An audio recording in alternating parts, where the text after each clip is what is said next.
نحمده ونصلي على رسوله الكريم اما بعد فاعوذ بالله من الشيطان الرجيم بسم الله الرحمن الرحيم رب اشرح لي صدري ويسر لي امري واحلل عقدة من لساني يفقهوا قولي یا ایھا النبی، اے نبی صلی اللہ علیہ وسلم، قل آپ کہہ دیجئے، لازواجک اپنی ازواج سے، بیویوں سے، وبناتک اور اپنی بیٹیوں سے، ونساء المؤمنین اور سارے مومنوں کی عورتوں سے، یدنین علیہن اوپر سے ڈال لیں، من جلابیبہن اپنی جلابیب یا چادروں میں سے، ذالک یہ، ادنا قریب تر ہے، ان یعرفن کہ وہ پہچان لی جائیں،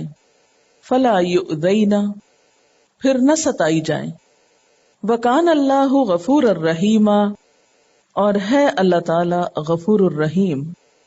یہاں پر خطاب ہے آپ صلی اللہ علیہ وسلم سے، یا ایھا النبی، حکم اللہ تعالی کا ہے، عمل عورتوں نے کرنا ہے، لیکن مخاطب آپ کو کیا جا رہا ہے کہ آپ کیا کیجئے، قل کہیے۔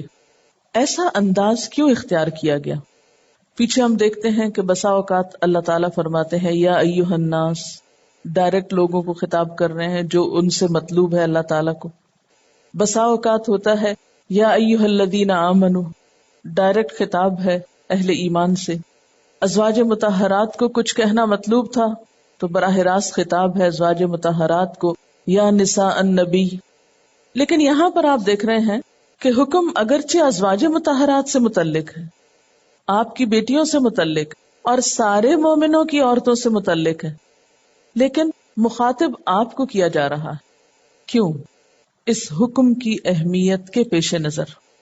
حکم اللہ تعالیٰ کا ہے، عمل خواتین کو کرنا ہے، کہلوایا آپ سے جا رہا ہے تاکہ مزید تاکید ہو جائے۔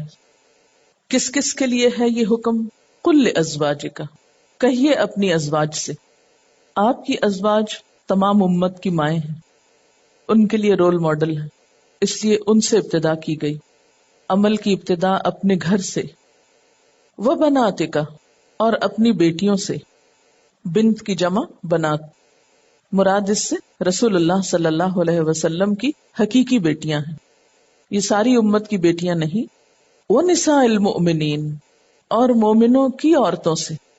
یہاں پر یہ نہیں کہا گیا النساء المؤمنات، بلکہ کیا کہا گیا؟ نساء المؤمنین۔ المؤمنین، مؤمن کی جمع مؤمنین، اور اس پر جب ال آ جاتا ہے تو کیا معنی ہوگا؟ سارے کہ نہیں؟ یا صرف اس دور کے؟ المؤمنین میں کیا مدینہ والے مومن، یا کسی خاص خطہ ارض کے رہنے والے مومن، کسی خاص دور کے رہنے والے مومن، یا سارے مومن؟ سارے مومن، کیونکہ بعض لوگوں کا خیال یہ ہے کہ یہ آیت آج کے دور کے لیے نہیں ہے، یہ تو اس دور کے لیے تھی، کیونکہ اس دور میں مدینہ میں منافق رہتے تھے، تو ان کی سرگرمیوں سے محفوظ رکھنے کے لیے اور ان کے پروپیگنڈے اور ان کی بری حرکتوں سے مسلمان عورتوں کو محفوظ کرنے کے لیے یہ حکم دیا گیا تھا۔ آج کے دور میں ان کے خیال میں چونکہ منافق باقی نہیں ہے، اس لیے حکم بھی باقی نہیں۔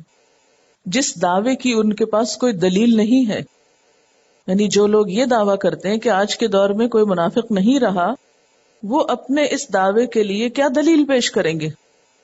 اگر وہ سمجھتے ہیں کہ اس دور میں مدینہ کا ماحول بڑا خراب تھا، نعوذ باللہ، جبکہ اللہ کے رسول صلی اللہ علیہ وسلم بیچ میں موجود تھے، اور آج کا ماحول جبکہ آپ بیچ میں موجود نہیں ہیں، اس دور سے کہاں بہتر ہو سکتا ہے؟ کیا واقعی وہ خرابیاں جن کی توقع وہ اس دور میں کرتے ہیں وہ آج ساری ختم ہو چکی ہیں؟ وہ سارے اسباب اور وجوہ اور علتیں جو اس حکم کے پیچھے تھیں اس دور کے لیے، کیا وہ آج کے دور میں اسباب اور وجوہ اور علل موجود نہیں ہیں؟ پھر محض اپنی خواہش نفس کی بنیاد پر، محض اپنی عقل کل کی بنیاد پر یہ دعویٰ کرنا کہ یہ حکم آج کے لیے نہیں، صرف ان لوگوں کے لیے تھا، نہ تو گرامر کے اعتبار سے درست بیٹھتا ہے، نہ ہی عقل اس کو درست مانتی ہے اور نہ ہی حالات اس کی گواہی دیتے ہیں، کیونکہ کسی بھی حکم کے منسوخ ہونے کی کیا شرطیں ہیں؟ کوئی اس کے مقابل نص صریح ہونی چاہیے. یعنی قرآن کی آیت کو میں اور آپ اپنی خواہش نفس سے تو منسوخ نہیں کر سکتے، یا اس کے حکم کو. اس کے لیے کوئی قرآن پاک ہی کی اور آیت ہونی چاہیے کہ جس سے پتا چلے کہ اس آیت کا حکم ختم ہو گیا، یا پھر کوئی حدیث ہونی چاہیے کہ جس سے پتا چلے کہ اس آیت کا حکم ختم ہو گیا، یا پھر مسلمانوں کا کوئی طرز عمل نبی صلی اللہ علیہ وسلم کے دور میں ایسا ہونا چاہیے جس سے پتا چلے کہ یہ ابتدائی دور کا حکم تھا، بعد میں ضرورت نہیں رہی. یا وہ اسباب ختم ہو جانے چاہیے جن اسباب کی بنا پر کوئی حکم دیا جاتا ہے.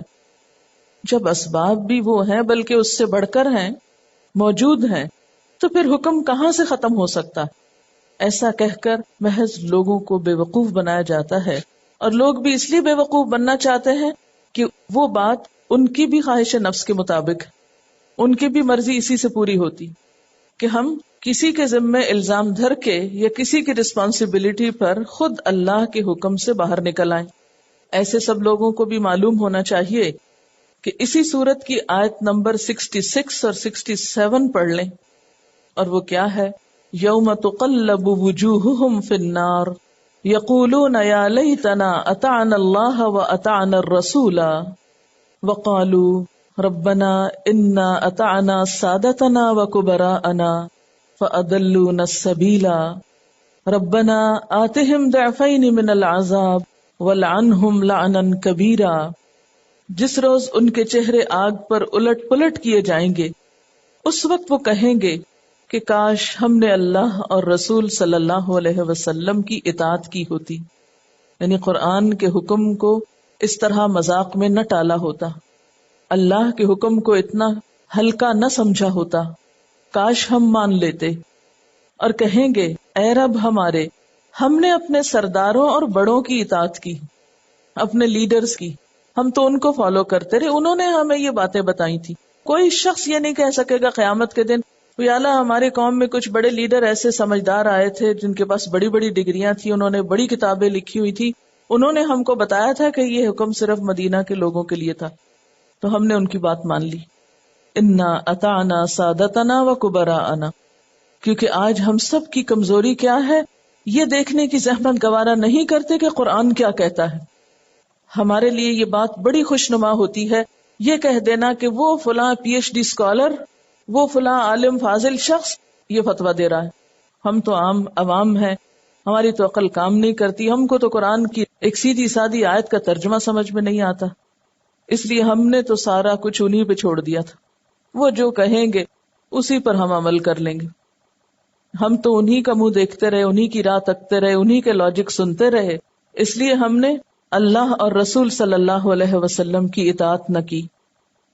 انا اطعنا سادتنا وکبراءنا فاضلونا السبیل. تو انہوں نے ہم کو اصل رستے سے بھٹکا دیا، دور کر دیا. ربنا آتہم ضعفین من العذاب. اس وقت وہ فریادیں کریں گے یا اللہ ان کو عذاب میں سے دگنا دے، ایک ان کے خود بھٹکنے کا اور ایک ہمیں بھٹکانے کا. وَلْعَنْهُمْ لَعْنًا كَبِيرًا. اور ان پر بہت بڑی لعنت بھیج کہ یہ ہماری مصیبت کا سبب بن گئے، ہمارے عذاب کا سبب بن گئے. اس وقت تو بڑوں کو فالو کرنے والے اور دوسروں کی نام نہاد بڑائیوں سے متاثر ہو کر قرآن و سنت کے عمل کو چھوڑ دینے والے پھر ایسی فریادیں کریں گے، لیکن وہاں تو یہ سب کچھ کام نہ آئے گا. نہ تو واپس پلٹ سکتے ہیں اور نہ ہی اللہ رسول کی اطاعت کا وقت دوبارہ ملے گا، نہ ہی موقع ملے گا. اس لیے جو کچھ کرنا ہے اپنی عقل سے سوچ کے کریں، اپنے ضمیر سے پوچھ کر، اپنے آپ کے ساتھ سچے اور کھرے ہوں کہ ہم کوئی کام کر رہے ہیں تو کیوں کر رہے ہیں، اور اگر نہیں کر رہے تو کیوں نہیں کر رہے، اور کیا واقعی کسی اور پر ذمہ داری ڈال کر ہم بری ذمہ ہو جائیں گے؟ کیا قیامت کے دن ہمارا یہ کہنا کہ فلاں نے مجھ کو بھٹکایا تھا فائدہ دے گا؟ اور لوگوں پر ذمہ داری ڈال کے خود اللہ رسول صلی اللہ علیہ وسلم کی اطاعت سے دستبردار ہو جانا ہمارے کسی کام آئے گا؟ ہرگز نہیں. تو اس لیے یا ایھا النبی، اے نبی صلی اللہ علیہ وسلم، قل کہہ دیجئے، لازواجک اپنی بیویوں سے، وبناتک، اور اپنی بیٹیوں سے. جیسے سورۃ لقمان میں بتایا گیا تھا کہ اللہ تعالیٰ نے حضرت لقمان کے بیٹے کی مثال دے کے بات سمجھائی کہ لقمان نے اپنے بیٹے کو نصیحت کی تھی، کیونکہ کوئی باپ بھی اپنے بیٹے کے لیے برا نہیں سوچ سکتا، کوئی بھی باپ اپنے بیٹے کا دشمن نہیں ہو سکتا، اسے کسی مشکل میں نہیں دیکھنا چاہتا. باپ ہمیشہ بچوں کا خیر خواہ ہوتا ہے. اس لیے یہاں بھی صرف اگر اتنا کہہ دیا جاتا کہ جو مسلمان عورت ہے اس کو یہ حکم مان لینا چاہیے کافی تھا، لیکن ازواج مطہرات اور بنات رسول صلی اللہ علیہ وسلم کی بات کر کے یہ بھی ثابت کیا گیا کہ نبی صلی اللہ علیہ وسلم اگر ایک حکم اپنی بیویوں اور اپنی بیٹیوں کو دے سکتے ہیں تو وہی حکم پھر جب وہ عام مومن عورتوں کو دیتے ہیں تو عام مومن عورتوں کو اس حکم کے ماننے میں کوئی دقت نہیں ہونی چاہیے، کیونکہ نبی صلی اللہ علیہ وسلم تو مومنوں کے لیے ان کی جانوں سے بھی بڑھ کے خیر خواہ ہیں. النبی اولیٰ بالمؤمنین من انفسہم، وہ جو اپنی ازواج کے لیے جو کچھ پسند کر رہے ہیں، اپنی بنات کے لیے جو کچھ پسند کر رہے ہیں، وہی چیز وہ ساری مومن عورتوں کے لیے پسند کر رہے ہیں. ایسا نہیں کہ مومن عورتوں پر کوئی ناروا پابندی لگائی جا رہی ہے، کوئی ناجائز مشقت ان پہ ڈالی جا رہی ہے، کوئی ایکسٹرا بوجھ لادے جا رہے ہیں، یا ان کو ستانا مقصود ہے، یا زندگی کے میدان عمل میں ان کو پیچھے رکھنا مقصود ہے، یا کوئی کانسپریسی کی جا رہی ہے مسلمان عورتوں کے خلاف. نہیں. یا ایہا النبی قل لازواجک وبناتک ونساء المؤمنین، یہ سب خواتین کیا کریں؟ یدنین علیہن من جلابیبہن. یدنین، ادنا، یدنی، ادنا، یہ لفظ قریب کرنے کے معنوں میں ہوتا ہے. ادنا، یدنی، ادنا، قریب کرنا، جھکانا اور لٹکانا. المنجد جو عربی کی ڈکشنری ہے اس میں آتا ہے ادنا سطر، پردہ لٹکانا. اور یہاں پر لفظ یدنینا الا نہیں ہے، یدنینا الا ہے. آپ کو معلوم ہے کہ صلے کے بدلنے سے معنی بدلتا ہے. پیچھے بھی یہ مثال دی جا چکی، مثلا شاہد لی ہو تو کسی کے حق میں گواہی دینا ہوتا ہے، شاہد علا ہو تو کسی کے خلاف گواہی دینا ہوتا ہے. اسی طرح ادنا الا ہو تو معنی ہوگا ریپ کرنا، قریب کرنا، لپیٹنا. لیکن اگر ادنا الا ہو تو اوپر سے لا کے لٹکانا معنی ہوتا ہے. یعنی یدنین علیہن کا معنی کیا ہوگا؟ الا کا کیا معنی ہوتا ہے؟ اوپر. تو اوپر کہاں سے؟ کندھوں سے نہیں.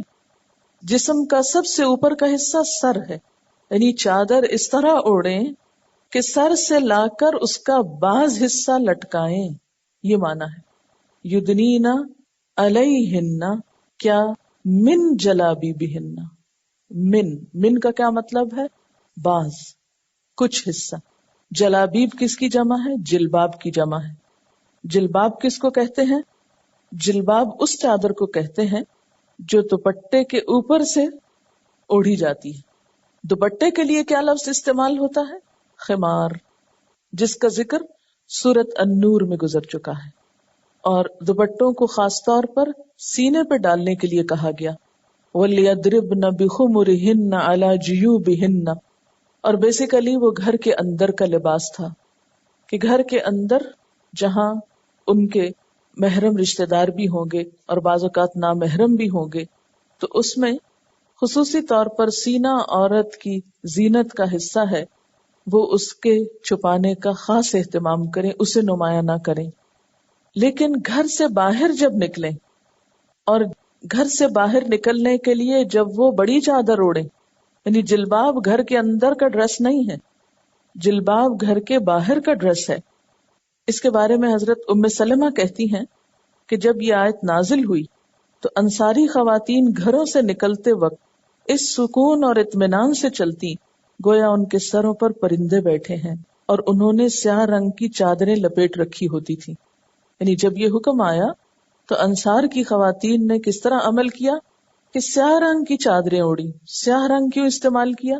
کیونکہ اس میں زینت نہیں ہے اور میل خورا رنگ بھی ہے. تو سیاہ رنگ کی چادریں اوڑی، لیکن صرف چادریں نہیں اوڑی، یہاں ان کا طرز عمل بھی بتایا جا رہا ہے کہ چادر پہن کے وہ بازاروں میں دوڑتی پھرتی نظر نہیں آتی تھی یا جوتے چٹکھاتی ہوئی نہیں پھرتی تھی، بلکہ سکون اور اطمینان سے چلتی تھی، جس کا ذکر سورۃ النور میں بھی کیا گیا تھا کہ وَلَا يَضْرِبْنَ بِأَرْجُلِهِنَّ لِيُعْلَمَ مَا يُخْفِينَ مِنْ زِينَتِهِنَّ، اور وہ اپنے پاؤں مارتی ہوئی نہ چلیں تاکہ ان کی خفیہ زینت کہیں ظاہر نہ ہو جائے، یا زینت کی چیزوں میں سے جو انہوں نے چھپا رکھا ہے، ایسا کوئی زیور ہے یا وٹ ایور، کیونکہ زینت کی ڈیفینیشن پیچھے ہو چکی ہے کافی ڈیٹیل سے، یعنی چال ایسی نہ ہو کہ زینت نمایاں ہونے لگے یا تبرج کا سامان بننے لگے، جس میں عورت کے فگرز بھی ہیں۔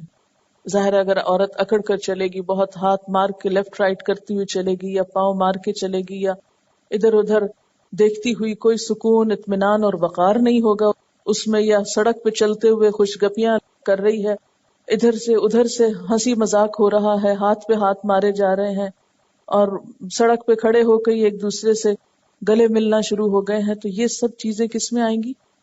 یعنی باوقار انداز کے خلاف ہوں گی۔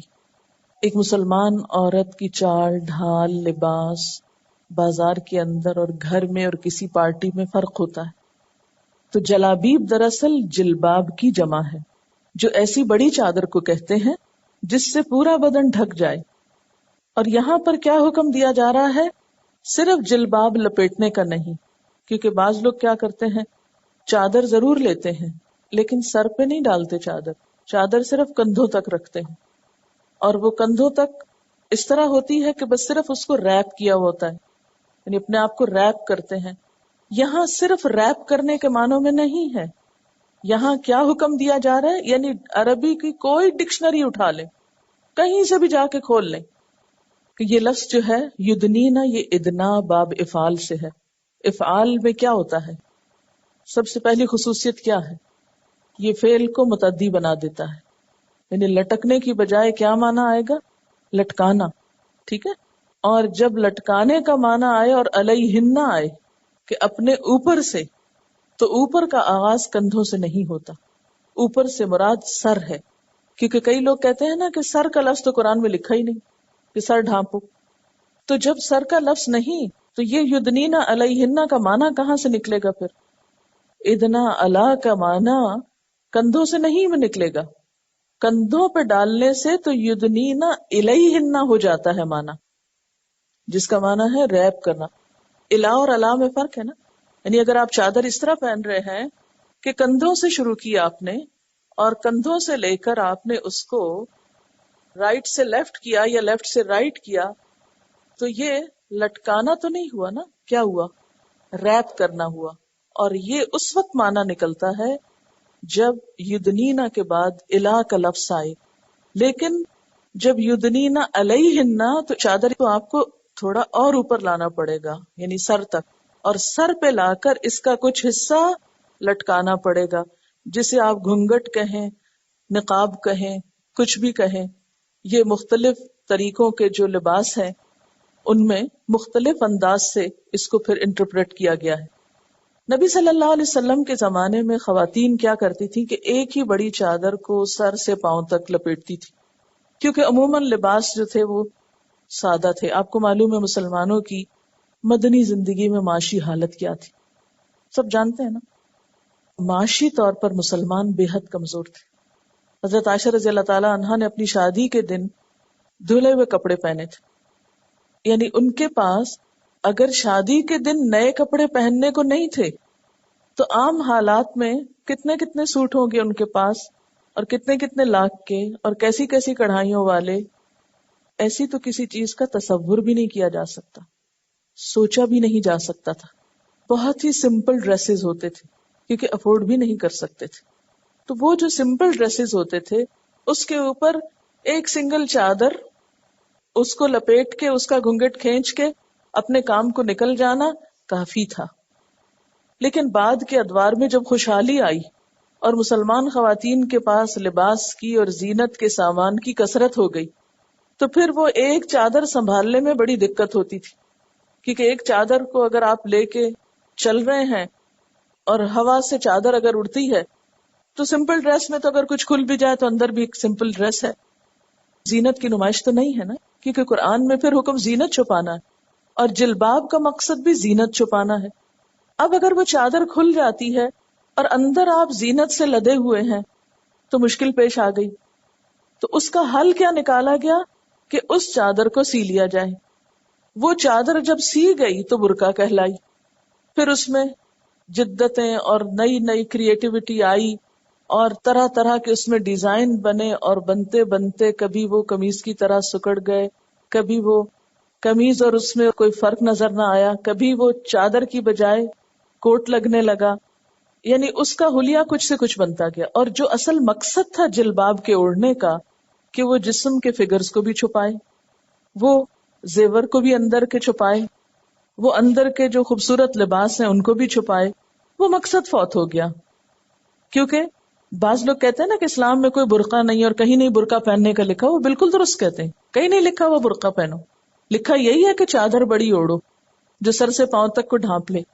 لیکن مشکل یہ ہے کہ چادر اوڑھ کر ہم وہ مقصد پورا نہیں کر پاتے، تو اس لیے پھر اس کو کبھی گاؤن کا نام دیتے ہیں، کبھی عبایا کہتے ہیں، کبھی اس کو کچھ اور نام دیتے ہیں، اور پھر کیا ہوا کہ ہر علاقے، ہر موسم، ہر رنگ اور ہر ذہن کے لوگ جب اسلام میں داخل ہوئے، جو جو اسلام کو وسعت ہوئی، تو انہوں نے اپنی اپنی انٹرپریٹیشن کے ساتھ اس حکم کو اپنی سہولت کے مطابق ڈھال لیا۔ اس سارے طریقے میں کچھ شکلیں تو اصل روح سے مطابق تھیں، لیکن کچھ صورتیں جو تھیں وہ روح سے بہت دور ہو گئیں۔ یعنی چادر کو سیدھا اوڑھنے کی بجائے اگر سی لیا گیا تو کوئی حرج نہیں، کیونکہ کچھ لوگوں نے تو کیا کیا، بیچ میں سے ایک سلائی لگائی اور اس کو بس چادر ہی کی شکل میں رہنے دیا گیا، تھوڑا بہت اس کے بازو بیچ میں سے نکال لیے، کہیں سے اس کے ربن وغیرہ کے ساتھ یا کسی بھی چیز کے ساتھ ڈوری وغیرہ سے باندھ دیا گیا آگے سے اور کام چلا لی۔ کچھ لوگوں نے کہا نہیں وہ ڈوری نہیں باندھی جاتی تو بٹن لگا لیے، کچھ نے زپ لگا لی۔ یہ مختلف شکلیں تھیں اپنی سہولت کے مطابق اپنے آپ کو ڈھانپنے کی۔ تو اصل چیز جو ہے وہ کیا ہے کہ ذالک ادنی ان یعرفن، مسلمان عورت کا لباس ایسا لباس ہو جو اس کی آئیڈینٹی ہو کہ یہ مسلمان عورت۔ اچھا، بعض لوگوں نے یہاں بھی ڈنڈی ماری اور کہا کہ قرآن تو کہتا ہے کہ مسلمان عورت ایسا لباس پہنے کہ وہ پہچانی جائے، اور اگر آپ ایسی چادریں اوڑھیں گے اور منہ بھی ڈھانپ لیں گے تو پہچانے کہاں سے جائیں گے؟ یہاں پہچان سے مراد ان کی شکل پہچاننا نہیں ہے، یہاں ان کا بحیثیت مسلمان کے پہچانا جانا مراد ہے۔ یہاں یہ نہیں کہا کہ وہ ذاتی حیثیت میں پہچان لی جائیں کہ کون خاتون جا رہی ہے، اس کے لیے تو پھر چادر اوڑھنے کی بھی ضرورت نہیں تھی، اس کے بغیر زیادہ اچھی پہچان ہوتی۔ مراد اس سے یہ ہے کہ ایک ایسا معاشرہ جس میں مسلمان بھی موجود ہوں اور نان مسلمز بھی ہوں، تو مسلمان عورتیں ایسے ڈریس میں نکلیں، ایسی چال اختیار کریں، ایسے طریقے اختیار کریں کہ وہ اپنے ایٹیٹیوڈ سے پہچانی جائیں، اپنے ڈریس سے پہچانی جائیں۔ تو یہ حجاب یا جلباب کا اوڑھنا، بڑی چادر کا لے کر نکلنا مسلمان عورت کی آئیڈینٹی ہے، یہ اس پہ ظلم نہیں، یہ اس کی پہچان ہے۔ اگر یہ ہٹ جاتی ہے اس سے، یہ اتر جاتی ہے، اگر وہ اس کو اتار پھینکتی ہے تو نقصان کیا ہوگا؟ اس کی آئیڈینٹی ختم ہو جائے گی، وہ کسی بھی مخلوط معاشرے میں نہیں پہچانی جائے گی کہ وہ ہندو ہے یا سکھ ہے یا مسلمان ہے۔ اسی طرح حدیث کا مفہوم کچھ اس طرح ہے، تم مومن نہیں ہو سکتے جب تک کہ تم آپس میں محبت نہ کرو، اور محبت آ نہیں سکتی جب تک کہ ایک دوسرے کو سلام نہ کرو، اور پھر یہ کہ سلام میں پہل کرنے والے کا دل تکبر سے خالی ہوتا ہے، اور پھر یہ کہ افشوا السلام بینکم، سلام کو رواج دو، پہل کرنے والے کو اجر زیادہ ملے گا، اس کو بھی سلام کرو جسے پہچانتے، اس کو بھی کرو جسے نہیں پہچانتے۔ اب اپنے ملک میں تو چونکہ میجورٹی مسلمان ہے، آپ کہیں سڑک پہ جا رہے ہیں، آپ کسی اسکول میں ہیں، کالج میں، کہیں پر بھی ہیں، تو جہاں بھی کوئی مسلمان عورت نظر آتی ہے، آپ کراس کرتے ہیں، آپ کا آمنا سامنا کسی کے ساتھ ہوتا ہے، آپ سلام میں پہل کرتے ہیں تو آپ کو فوراً پہچان ہو جاتی ہے۔ خاص طور پر بازار میں آپ ہوتے ہیں تو مسلمان عورت اپنے لباس سے فوراً پہچانی جاتی ہے، وہ آپ کو سلام کرنے میں پہل کر رہی ہے، آپ اس کو کر رہے ہیں۔ یہ ہے کہ اسلامی معاشرے کا نمونہ کہ مسلمان آپس میں لیے دیے نہیں رہتے، وہ ایک جسد واحد کی طرح ہوتے ہیں، وہ رنگ اور نسل سے نہیں پہچانے جاتے، وہ مسلمان ہونے سے پہچانے جاتے ہیں. لیکن اگر آپ کسی ایسے معاشرے میں ہیں کہ جہاں سارے مذاہب کٹھے ہیں، آپ صرف اسی ایک پہ عمل کرنا چاہتے ہیں جس کے بغیر جنت میں نہیں پہنچ سکتے، یعنی سلام کو رواج دینا اور سلام کرنا، تو آپ کا جو سلام مسلمانوں کے لیے مخصوص ہے اس کو آپ کیسے دے سکتے ہیں، اس پر آپ عمل کیسے کر سکتے ہیں جب پہچان ہی نہیں ہو رہی کہ کون کیا ہے. کیونکہ ذاتی طور پہ مجھے اس کا تجربہ ہوا جب فرسٹ ٹائم میں ایک ایسی کمیونٹی میں تھی جہاں پر سکھ بھی، ہندو اور بھی ایشین بہت سے تھے. تو میں جب یونیورسٹی جا رہی ہوتی تھی تو میں جو بھی کوئی نظر آ جاتی خاتون تو میں سلام کرتی تھی. اب بعض لوگ گھور کے دیکھتے تو چلے جاتے کہ کیا کہہ رہی. اس سے مجھے پتا چلا کہ یہ سکھ خواتین ہیں جو بہت زیادہ ریزمبل کرتی ہیں پنجابی ایشین کمیونٹی سے، کیونکہ وہ سٹائل چلنے کا، بات کرنے کا، بال بنانے کا، قمیص کا، شلوار کا، دوپٹے کے سٹائل کا، جوتے کا، وہ 99% ریزمبل کرتا تھا. اب اگر آپ بے شک ایک خاص خطے سے ہیں، آپ کا اپنا ڈریس ایک جیسا ہے، کوئی منع نہیں کیا گیا کہ تم اس میں وہ نہ پہنو، کیونکہ ہر علاقے کے خاص مزاج ہوتے ہیں، آپ کو موسم کی مناسبت سے مخصوص قسم کے لباس پہننے پڑتے ہیں، کوئی حرج نہیں. لیکن جب آپ گھر سے باہر ہیں، کمیونٹی سے باہر ہیں، آپ راستے میں جا رہے ہیں، آپ کیسے ایک دوسرے کو پہچان سکتے ہیں؟ مسلمان عورت کس سے پہچانی جائے گی؟ لباس سے پہچانی جائے گی. کچھ عرصہ پہلے مجھے بحرین جانے کا اتفاق ہوا تو وہاں پر ایک اسلامک سینٹر تھا، ڈسکور اسلام، اور اس کے انٹرنس کے ساتھ ہی ایک ڈسپلے بورڈ تھا. اس پہ کچھ خواتین کی تصویریں لگی ہوئی تھی جو لاوارث تھی اور مورچریز میں تھی، اور نہیں پہچانی جا رہی تھی کہ کس مذہب اور کس عقیدے سے تعلق رکھتی ہیں، کہ انہیں دفنایا جائے، کہ جلایا جائے، کہ ان کو بہایا جائے یا کیا کیا جائے ان کے ساتھ. بعض اوقات ایسے ہوتا ہے نا، لوگ چوری چھپے ایسے ممالک میں کام کرنے چلے جاتے ہیں، کہیں ایکسیڈنٹ ہوا، کہیں کسی گھر میں دھوئیں سے دم گھٹ کے مر گئے، اب نیبرز کو بھی کوئی پتا نہیں، راستے میں گرے پڑے ہیں، کہیں ہارٹ فیل ہو گیا، کسی کو خبر نہیں. بعضوں کے پاس تو آئیڈینٹی کارڈ ہے یا کچھ ہے، اس سے پہچان ہو جاتی. اب اس کو دیکھ کے مجھ پہ جو وحشت طاری ہوئی، اس قدر خوف آیا کہ مسلمان عورت کے لیے گھر سے باہر نکلتے وقت اپنی اس آئیڈینٹی کا ہونا کتنا ضروری ہے، کہ اگر اس کے شکل پہ کچھ نہیں لکھا ہوا کہ وہ کون ہے، لیکن اس کا حجاب تو اس کا گواہ ہے کہ وہ ایک مسلمان عورت ہے، اسے جلایا نہیں جائے گا، اس کا جنازہ پڑھا جائے گا، خواہ اس کا کہیں کوئی وارث موجود نہیں ہے. تو حکمت اور علت اللہ تعالیٰ نے کیا بتائی؟ ذالک ادنا ان یعرفن، اس ادنا کا فائدہ کیا ہوگا؟ ادنا ان یعرفن، کہ پہچاننے میں سہولت ہوگی. کس بات کے پہچاننے میں؟ کہ یہ مسلمان عورت ہے، اور پھر اس کا وہ لباس اس کو بہت سی برائیوں سے بچائے گا، وہ آڑ بن جائے گا. حجاب محض کپڑے کا حجاب نہیں، وہ برائیوں کے لیے بھی ایک بہت بڑا حجاب ہے. جب آپ ایک خاص طرح کے ڈریس میں ہیں تو کسی کی ہمت نہیں ہوگی کہ آپ سے ایسا معاملہ کرے، آپ سے کوئی غلط توقع رکھے، کیونکہ آپ اپنی نمائش کر کے نہیں جا رہے.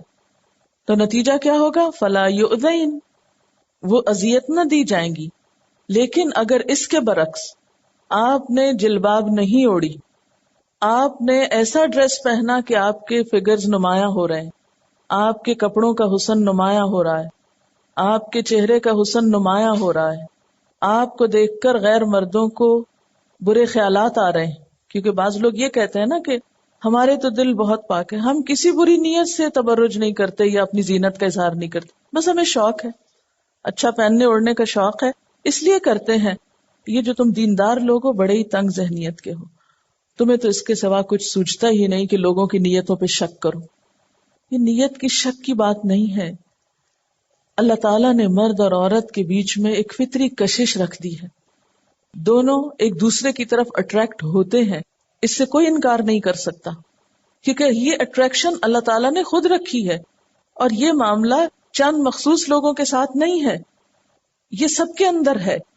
یہ الگ بات ہے کہ ضروری نہیں کہ آپ ہر ایک سے اٹریکٹ ہو رہے ہیں اور ہر کوئی آپ سے اٹریکٹ ہو رہا ہو، لیکن اگر ہزاروں میں سے چند ایک بھی ہو جائیں تو نقصان تو پہنچ سکتا ہے. فرمایا کہ جب تم اس لباس میں ہوگی کسی کو اٹریکشن والی کوئی چیز نظر نہیں آئے گی، انداز تمہارا باوقار ہوگا، نگاہیں تمہاری یغضضن من ابصارہن ہوگی تو پھر کسی کو جرت نہیں ہوگی کہ تم سے کوئی غلط توقع رکھے، کوئی تمہارا پیچھا کرے، کیونکہ اسے یہاں سے ملنا کچھ نہیں، وہ مایوس ہے آپ کے طرز عمل سے، اس کے لیے یہاں کچھ نہیں، اس لیے کہ یہ تو محفوظ ہے۔ محسنات کا لفظ لونڈیوں کے مقابلے میں اسی لیے استعمال ہوتا تھا کہ وہ محفوظ عورتیں تھیں، کیونکہ اس دور میں لونڈیوں کا لباس شرفائے عرب کی عورتوں کے لباس سے فرق ہوتا تھا، یعنی دور جاہلیت میں بھی جو شرفاء کی خواتین تھیں یا وہاں کا جو اشرافیہ تھا یا ایلیٹ تھا، ان کے ہاں ڈریس میں فرق ہوتا تھا لونڈیوں کے مقابلے میں۔ لونڈی کے لیے رخصت یا سہولت کیوں تھی؟ کیونکہ وہ تو ایک کام کرنے والی عورت ہے، اس کا تو کوئی سٹیٹس ہی نہیں ہے، یعنی ہم عام گھروں میں ماسیوں کو اس سے کمپیئر نہیں کر سکتے کہ ماسیاں پھر آزاد عورتیں ہیں، لیکن ایک ماسی جو بیچاری کام کر کر کے تپی پٹی ہوئی ہے، اس کے اندر وہ اٹریکشن نہیں ہے جو ایک ناز و نام میں پلنے والی عورت کے اندر ہو سکتی، کیونکہ عورت کے لیے صرف اس کا جسمانی حسن نہیں، اس کا سٹیٹس، اس کا رہن سہن، اس کی جو ناز و نعم اللہ نے دیے ہیں وہ بھی میٹر کرتے ہیں۔ لیکن ایک عام عورت جو بیچاری ایک گھر سے برتن دھو کے نکلتی ہے تو دوسرے میں برتن دھو رہی ہے، اس کے ہاتھ بگڑے ہوئے، اس بیچاری کو بال درست کرنے کا موقع نہیں، اس کو اپنی سکن کی کیئر کرنے کا، اپنی جسمانی فٹنس کا، اپنے باقی کسی بھی اٹریکشن کی چیز کی طرف توجہ کرنے کا کوئی موقع نہیں، اس کے لیے پھر حکم سہل ہے۔ لیکن باقی مومن عورتیں جو محسنات کے دائرے میں آتی ہیں، ان کے لیے حکم یہی ہے کہ وہ یا ایھا النبی قل لازواجک وبناتک ونساء المؤمنین یدنین علیہن من جلابیبہن ذلک ادنی ان یعرفن فلا یؤذین وکان اللہ غفورا رحیما، اور ہے اللہ تعالی غفور الرحیم۔ کب؟ اس حکم پر عمل کرنے کے بعد۔ ہم اللہ کو غفور الرحیم کب کہتے ہیں؟ جب ہم اس حکم کی صریحاً خلاف ورزی کر رہے ہوتے، جب ہم اس حکم کو مانتے نہیں ہیں، اس پر عمل نہیں کرتے، مختلف عذر، بہانے، وجوہات بتا کر، اس وقت ہم کہتے ہیں بڑی مجبوری ہے، کیا کریں، کوئی بات نہیں، یہ تو دور ہی ایسا ہے، اللہ غفور الرحیم ہے۔ یا یہ کہ ہماری نیتیں تو بہت صاف ہیں، اللہ کو پتا ہے ہمارے دل بہت اچھے ہیں، حالانکہ اپنے نفسوں کی پاکی بیان کرنے کے بارے میں اللہ کا حکم کیا ہے؟ لا تزکوا انفسکم بل اللہ یزکی من یشاء، اپنے آپ کو پاکیزہ مت کہو، مت پاکیزگی نفس کے دعوے کرو، مت پاکیزگی دامن کی باتیں کرو، بل اللہ یزکی من یشاء، بلکہ اللہ پاک کرتا ہے جس کو چاہتا ہے۔ کوئی بھی شخص خود اپنے آپ کے پاک ہونے کا دعویٰ نہیں کر سکتا، اس لیے بار بار یہ جتلاتے رہنا کہ ہماری نیتیں بڑی صاف ہیں، ہمارے دل بڑے پاک ہیں، ہمارے خیالات بڑے نیک ہیں، یہ سیلف پریز میں آ جاتا ہے، خود پسندی میں آ جاتا ہے، یہ اللہ تعالیٰ کو پسند نہیں۔ اور پھر آپ دیکھیں کہ مدینہ میں عملی طور پر کیا ہوا، یعنی اس حکم پر عمل کیسے ہوا۔ ایک تو میں نے آپ کو حضرت ام سلمہ کی روایت بتائی ہے، پھر آپ دیکھیے کہ وہ حدیث جس میں آپ صلی اللہ علیہ وسلم نے مسلمان عورتوں کو حکم دیا کہ عید کی نماز کے لیے جائیں، تو عورتوں نے کیا کہا تھا کہ اے اللہ کے رسول صلی اللہ علیہ وسلم، ہم میں سے بعض کے پاس چادر نہیں ہوتی، یعنی ہم کیسے جائیں، ہمارے پاس جلباب نہیں ہے۔ کیا وجہ تھی؟ کیوں نہیں ہوگی؟ افورڈ نہیں کر سکتے ہوں گے۔ شاید آپ لوگوں کو سمجھنا ہے جن کے پاس ایک وقت میں کئی چیزیں موجود ہیں۔ مجھ جیسوں سے پوچھے کہ یقین کریں کہ ایک وقت ایسا تھا جب میرے پاس ایک سکارف کے سوا دوسرا نہیں تھا، یہ زندہ مثال آپ کے سامنے بیٹھی ہوئی ہے، اور دوسرا میں واقعی نہیں خرید سکتی تھی۔ تو ایسے میں مدینہ کے معاشی حالات تو اس سے بھی کہیں تنگ ہوں گے جو آج کے دور میں کسی شخص پر طالب علمی کے زمانے میں گزر سکتے ہیں۔ تو اس تنگی معاش کے زمانے میں ہر عورت کے پاس بڑی بڑی چادریں نہیں تھی، لیکن وہ اللہ کے حکم کو سمجھتی تھی۔ ان میں سے کسی نے یہ نہیں کہا چونکہ چادر نہیں ہے اس لیے اب نکلنا تو ہے، اللہ کو پتا ہے چادر نہیں ہے، چلتے ہیں ایسے ہی سیر کر آتے ہیں۔ تو آپ نے کیا فرمایا کہ جس کے پاس اپنی چادر نہ ہو اسے کوئی دوسری بہن چادر دے دے۔ ایک اور روایت میں آتا ہے وہ اپنی سہیلی کی چادر میں چلی جائے، یعنی پھر عاریتن لے لے، ادھاری لے لے، عادتن نہیں، عاریتن. ایک ہوتا نا عادتن کپڑے مانگ مانگ کے پہننا اور ایک دوسرے کے پہننا، یہ اخلاقی طور پہ کوئی اچھی بات نہیں.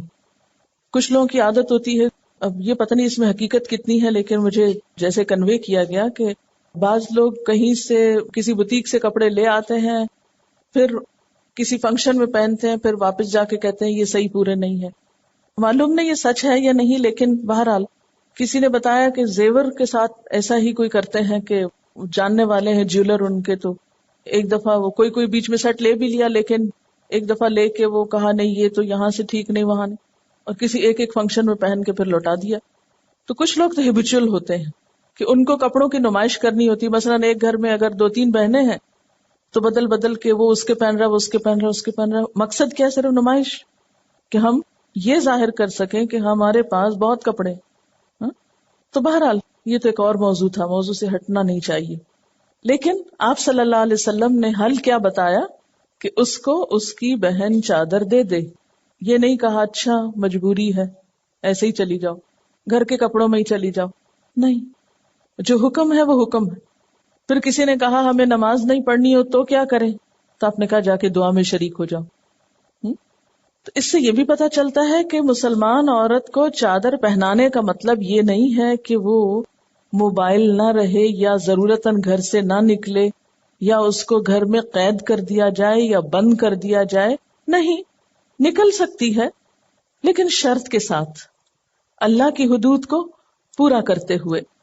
پھر ایک اور روایت ہے متفق علیہ، حضرت عائشہ رضی اللہ تعالی عنہا سے روایت ہے کہ رسول اکرم صلی اللہ علیہ وسلم صبح کی نماز پڑھاتے تو بعض عورتیں بھی آپ کی اقتداء میں نماز کے لیے چادروں میں لپٹی ہوئی آتی.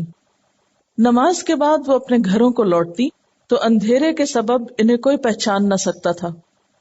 اس سے ایک یہ بات بھی پتہ چلتی ہے کہ چادر یا گاؤن کے باوجود بھی آپ کی پہچان ہو سکتی ہے. اسی کو الا ما ظہر منہا میں شمار کیا گیا ہے. وہ پیچھے آپ پڑھ چکے نا، ولا یبدین زینتہن الا ما ظہر منہا، کہ اپنی زینت ظاہر نہ کرے مگر جو اس میں سے خود بخود ظاہر ہو جائے. کہ ایک عورت نے جلباب اوڑھا ہوا ہے، گاؤن پہنا ہوا ہے، لیکن اس کے باوجود جان پہچان کے لوگ اس کو پہچان لیتے ہیں اس میں بھی. امام بخاری رحمۃ اللہ علیہ نے حضرت عائشہ رضی اللہ تعالی عنہا سے روایت کیا ہے، کہتی ہیں کہ حضرت عمر فاروق رسول اللہ صلی اللہ علیہ وسلم سے کہا کرتے تھے کہ امہات المومنین کو پردہ کرنا چاہیے، لیکن آپ صلی اللہ علیہ وسلم نے ایسا نہ کیا. امہات المومنین شب کو قضاء حاجت کے لیے جاتی تھی. ایک روز حضرت سودا بنت زمعہ رضی اللہ تعالی عنہا جو بہت طویل جسامت رکھتی تھی، شب کو قضاء حاجت کے لیے باہر تشریف لائیں تو حضرت عمر فاروق رضی اللہ تعالی عنہ اس وقت ایک مجلس میں بیٹھے تھے. انہیں دیکھ کر گویا ہوئے، سودا میں نے آپ کو شناخت کر لیا ہے. تو اس سے کیا پتہ چلتا ہے کہ انسان کو حد الوسع اپنی بیوٹی، اپنے ان تمام چیزوں کو چھپانا ہے، لیکن اس کا یہ مطلب نہیں کہ پھر وہ ایک پالکی میں بیٹھ کے نکلے. جیسے ہمارے ہاں یہ ہوتا رہا ہندوستان میں کہ خواتین جب نکلتی تھی تو گاڑی پہ اگر بیٹھی تو گاڑی میں بھی پردے لگے ہوئے ہوں، یا یہ ہے کہ ٹانگے پہ بیٹھی یا پالکی میں تو اس کو بھی کور کیا ہوا. یہ پھر ایکسٹرا ہے، یہ ایکسٹریم ہے. کیونکہ چادر تک کا تو کہا ہے، اور چادر عورت پر ڈالنے کو کہا ہے، ٹانگوں اور گاڑی پہ نہیں. وہ ایک ایکسٹرا کیئر ہے، وہ آپ نے اپنی ویسے کوئی بڑے ہونے کی نمائش کرنی ہے تو وہ ایک الگ بات ہے. کیونکہ جب ہم پھر حد سے بڑھتے ہیں تو ریئیکشنز ہو جاتے ہیں، اور وہ ریئیکشن آپ دیکھیں کیسے ہوئے ہیں پھر. تو کسی بھی انتہائی رویے سے بچنا چاہیے، ایکسٹریمز پہ نہیں جانا چاہیے، کیونکہ اس سے پھر خطرہ یہ ہوتا ہے کہ لوگ اس اصل حکم کو چھوڑ ہی نہ دیں. لیکن ایکسٹریم کس کو کہیں گے؟ کہ اس حکم سے زائد کرنے کو. اس حکم کے کرنے کو ایکسٹریم نہیں کہا جائے گا، کیونکہ ہمارے ہاں بعض لوگوں نے اصل حکم کے ماننے کو بھی ایکسٹریم سے تعبیر کیا کہ دس از ٹو مچ، یہ تو بہت زیادہ ہے، بہت گرمی ہے. آج کے دور میں کون کرتا ہے؟ یہ تو بالکل ہی بیکورڈ لگتے ہیں. تو ایکسٹریم کو خود نہیں ڈیفائن کرنا، بلکہ ایکسٹریم جو ہے وہ دیکھی جائے گی کہ اس سے زائد کیا ہے جو ہمیں حکم ملا ہے.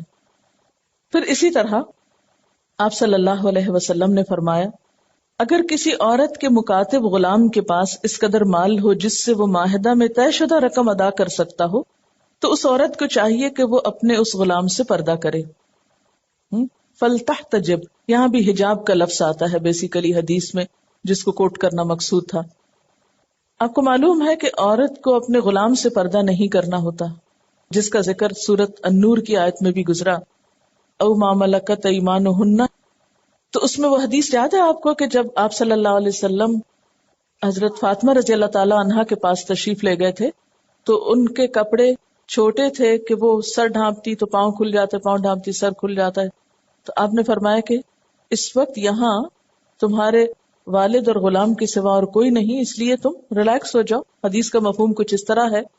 اور یہاں پر کیا بتایا گیا کہ ویسے عورت اپنے خریدے ہوئے غلام سے حجاب کی وہ پابندی نہیں کرے گی، جلباب نہیں اوڑھے گی جب تک کہ وہ آزاد نہیں.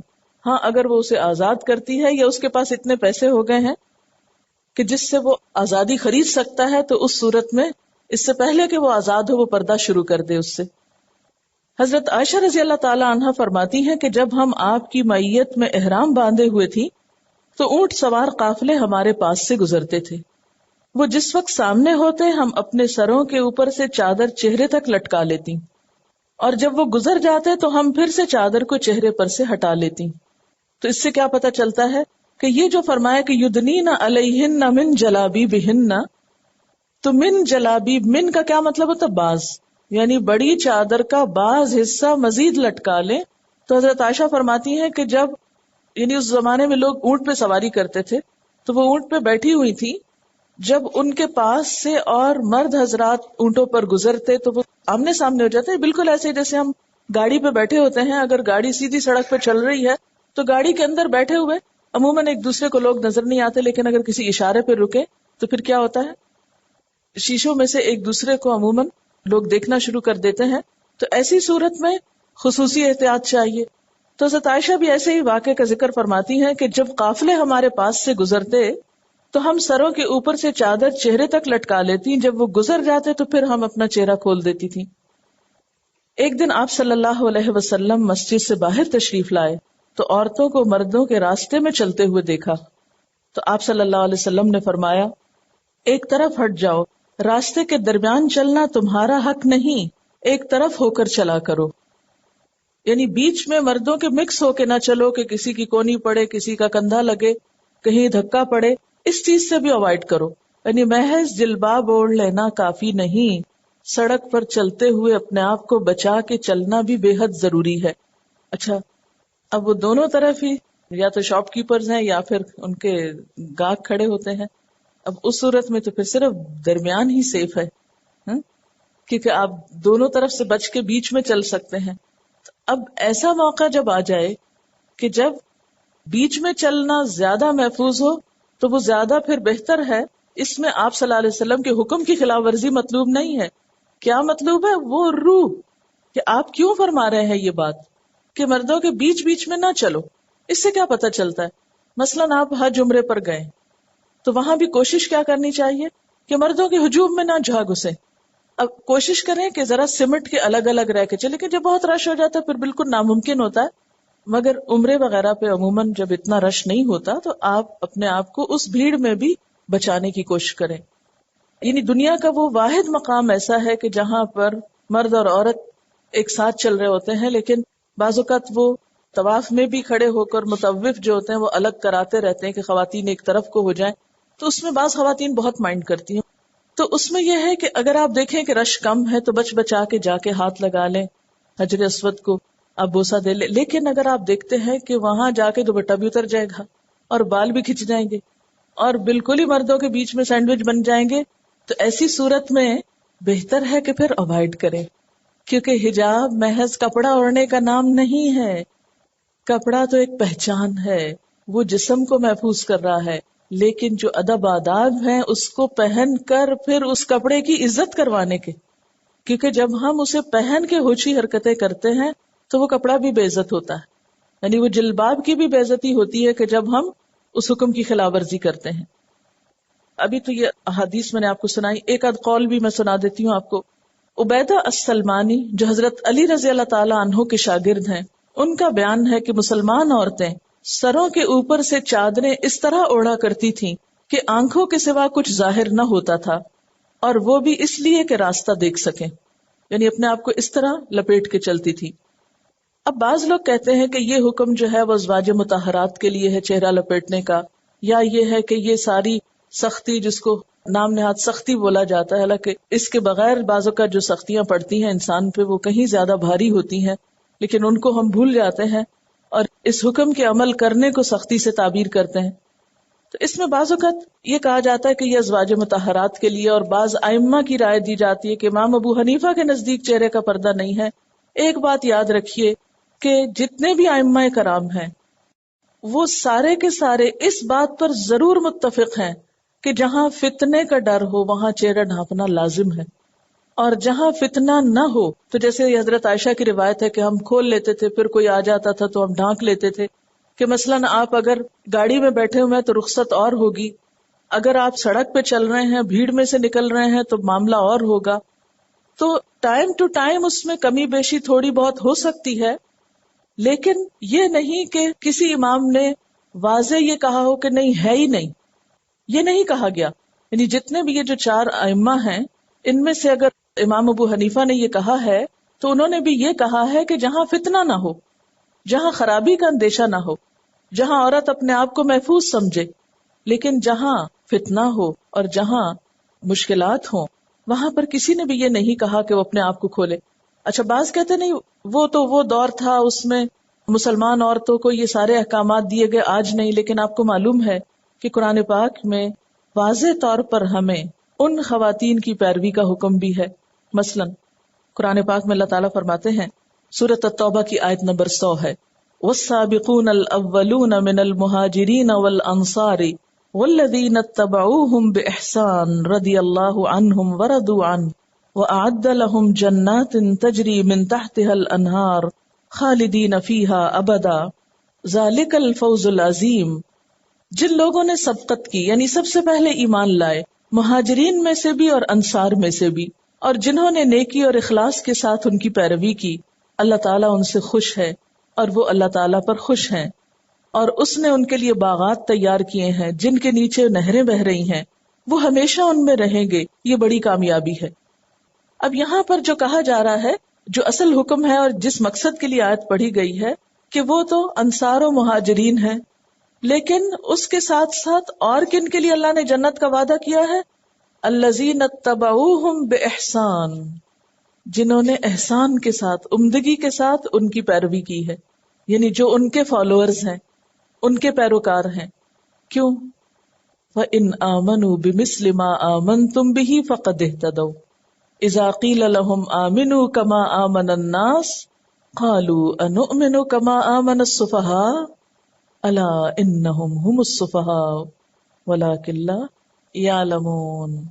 علم کی کمی ہے نا، اس لیے صحابہ کرام ہوں، صحابیات ہوں، ازواج مطہرات ہوں، ہمارے لیے خوبصورتی کی بات کیا ہے؟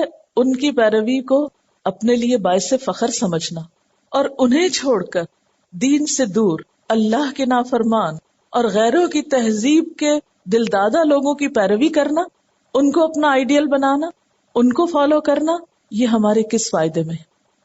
ایک طرف کون ہے؟ مہاجرین و انصار ہیں، ان کی ازواج ہیں، نساء المومنین ہیں، جن کا طرز عمل یہ میں نے آپ کو بتایا، جس میں ازواج مطہرات اور ان کے علاوہ عام مسلمان خواتین کا بھی طرز عمل کچھ مثالیں سامنے ہیں. کچھ اور مثالیں بھی ہیں جن کی اس وقت تفصیل میں جانے کی ضرورت نہیں. ہمارے لیے اسوہ حسنہ کون ہے؟ رول ماڈل کون ہے؟ وہ خواتین ہیں جن کے ساتھ اللہ نے جنت کے وعدے کیے ہیں. ہمارے لیے رول ماڈل وہ نہیں ہے کہ جو دین سے بیزار، اللہ اور اس کے رسول سے بیزار اور ہمارے دین سے نفرت کرنے والے اور اس کو ختم کر دینے کے تہیہ کرنے والے. وہ ہمارے لیے رول ماڈل نہیں ہے، نہ ہمارے اندر ان کے لیے کوئی اٹریکشن ہے، یا نہ ہم ان کی پیروی کریں گے. اور یہ قول کس کا ہے؟ وَإِذَا قِيلَ لَهُمْ آمِنُوا كَمَا آمَنَ النَّاسُ قَالُوا أَنُؤْمِنُ كَمَا آمَنَ السُّفَهَاءُ. بے وقوف کس کو سمجھا جاتا ہے؟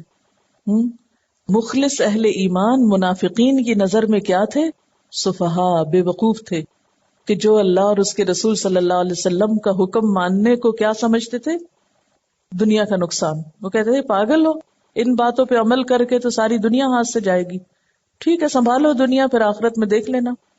الا انہم ہم السفہاء، اللہ تعالیٰ فرماتے ہیں جنہیں یہ بے وقوف کہتے ہیں وہ بے وقوف نہیں ہیں، یہ خود بے وقوف ہیں، انہیں خود نہیں پتا کہ نفع نقصان کا معیار حقیقی کیا ہے.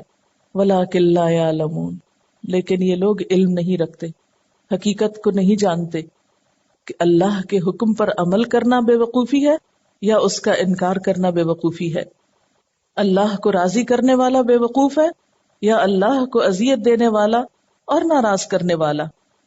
اب تک ہم نے قرآن پاک میں اس موضوع پر جو کچھ بھی پڑھا ہے، اگر ہم اس کا ایک خلاصہ کر لیں، اور اگر کبھی کہیں کوئی آپ سے پوچھے کہ آپ یہ جو حجاب کرتی ہیں کیوں کرتی ہیں، تو آپ کے پاس بہت کلیئر کٹ واضح دلیل اور جواب ہونا چاہیے. اس کو ہم اب دو طرح سے دیکھیں گے. نمبر ایک، ڈریسز کے لیے جو لفظ استعمال ہوئے ہیں قرآن پاک میں، اس کے اعتبار سے دیکھیں گے. سب سے پہلے تو سورۃ الاعراف میں لباس کا ذکر ہوا ہے. سورۃ الاعراف 8واں پارہ آیت نمبر 26 سے 28 تک.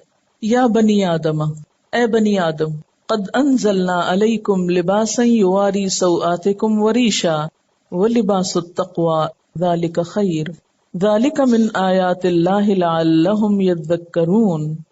یا بنی آدم لا یفتننکم الشیطان کما اخرج ابویکم من الجنۃ ینزع عنہما لباسہما لیریہما سوآتہما انہ یراکم ہو وقبیلہ من حیث لا ترونہم انا جعلنا الشیاطین اولیاء للذین لا یؤمنون وَإِذَا فَعَلُوا فَاحِشَةً قَالُوا وَجَدْنَا عَلَيْهَا آبَاءَنَا وَاللَّهُ أَمَرَنَا بِهَا قُلْ إِنَّ اللَّهَ لَا يَأْمُرُ بِالْفَحْشَاءِ أَتَقُولُونَ عَلَى اللَّهِ مَا لَا تَعْلَمُونَ. کہ ایک انسان کو اللہ نے جانور سے ممتاز کیا ہے. جانوروں کا ڈریس اللہ تعالیٰ نے خود ہی چنا، خود ہی پہنا دیا اور ایک ہی میں مرتے دم تک ان کو رکھا. مثلا طوطے کا ڈریس ہے تو جو ہے وہ اس کی اپنی کوئی چوائس نہیں، اس بیچارے نے تو شاید اپنے آپ کو دیکھا بھی نہ ہو. طوطے کا لباس، گدھے کا لباس، بھینس کا لباس، بلی کا لباس، ہرن کا لباس، زیبرے کا لباس، یہ سب کس نے ڈیزائننگ کی ہے؟ اللہ تعالیٰ نے. اینڈ ونس فار آل، نہ دھونے کا مسئلہ، نہ سکھانے کا، نہ استری کا، نہ بنانے کا، کوئی پرابلم نہیں. یہ ہیں جانوروں کے لباس، ready made, full dress, most convenient dresses. کسی کے بال ہیں، کسی کے کھال ہے، کسی کا کچھ اور. لیکن انسان کو اللہ نے عقل دی.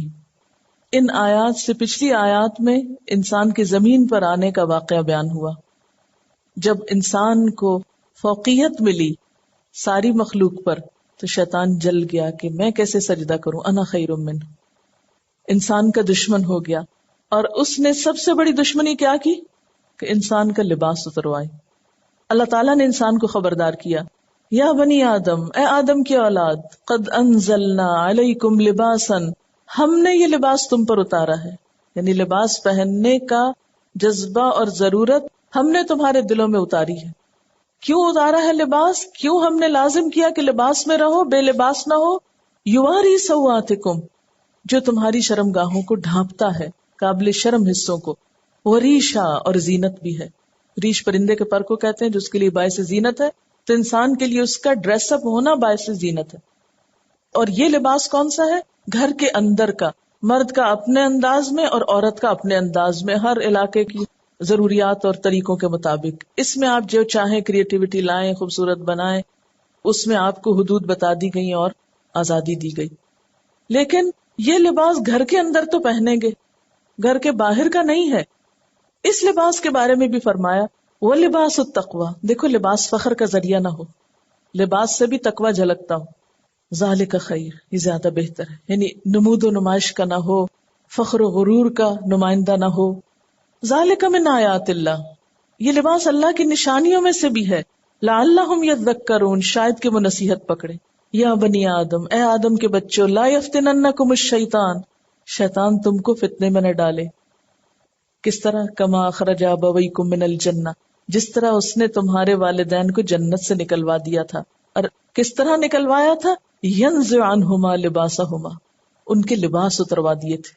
لیریہما سوآتہما، تاکہ ان کے جسم کے قابل شرم حصوں کو ننگا کر دے. تو لباس کا ہونا باعث عزت ہے اور اتارنا باعث ذلت ہے. اور شیطان نے اپنی دشمنی کا پہلا وار جو جنت میں ہی کیا تھا، حضرت آدم اور حضرت حوا پر وہ کیا تھا؟ جنت سے بھی نکلوایا اور ساتھ لباس بھی اتروایا. انہ یراکم ہوا وقبیلہ من حیث لا ترونہم، وہ اور اس کا قبیلہ تمہیں ہر وقت وہاں سے دیکھتے رہتے ہیں جہاں سے تم انہیں نہیں دیکھ سکتے، تمہیں پتہ ہی نہیں وہ آس پاس ہوتے ہیں، اور وہ ہر وقت وسوسے ڈال رہے ہوتے ہیں کہ تم اللہ کی نافرمانی کرو. انا جعلنا الشیاطین، لیکن یہ شیطان ہر ایک کو نہیں نقصان دے سکتے، یہ ہم نے بنائے ہیں دوست اولیاء للذین لا یؤمنون، ان لوگوں کے جو مانتے ہی نہیں ہیں. جنہوں نے ماننا نہیں ہوتا پھر شیطان ان کے سرپرست بن جاتے ہیں. اور وَإِذَا فَعَلُوا فَاحِشَةً، جب کوئی بے حیائی کا کام کرتے ہیں، قَالُوا وَجَدْنَا عَلَيْهَا آبَانَا، ان سے پوچھا جائے بھی کیوں کیا، کہتے ہیں اس پر تو ہم نے باپ دادا کو پایا تھا. وَاللَّهُ أَمَرَنَا بِهَا، اور اللہ نے کہیں منع نہیں کیا، اللہ کا بھی یہی حکم ہے کہ اللہ تعالیٰ خوبصورت ہے، خوبصورتی کو پسند کرتا ہے، اس لیے جو چاہو پہنو اور چاہو تو نہ بھی پہنو. قُلْ إِنَّ اللَّهَ لَا يَأْمُرُ بِالْفَحْشَاءِ، کہہ دیجئے کہ بے شک اللہ بے حیائی کا حکم بالکل نہیں دیتا. اتقولون علی اللہ ما لا تعلمون، کیا تم اللہ کے بارے میں وہ باتیں کہتے ہو جو تم علم نہیں رکھتے. تو یہ آیات بیسک ڈریس کے بارے میں ہیں، انر ڈریس کے بارے میں، جسم کو ڈھانکنے کے بارے میں. یہ ڈریس زینت کا سبب ہے، ٹھیک ہے نا، یہ ڈریس خوبصورتی کا ذریعہ ہے، یہ ڈریس انسان کی عزت و وقار کا ذریعہ ہے. ان تین آیتوں کو سامنے رکھ کے جو بات نکلتی ہے وہ کیا ہے کہ لباس باعث زینت ہے، باعث عزت ہے. لباس کا اتارنا اللہ تعالیٰ کی ناراضگی کا ذریعہ ہے، بے حیائی کا سبب ہے، اور اللہ تعالیٰ بے حیائی کو پسند نہیں کرتا، اس کا حکم نہیں دیتا. ٹھیک ہے.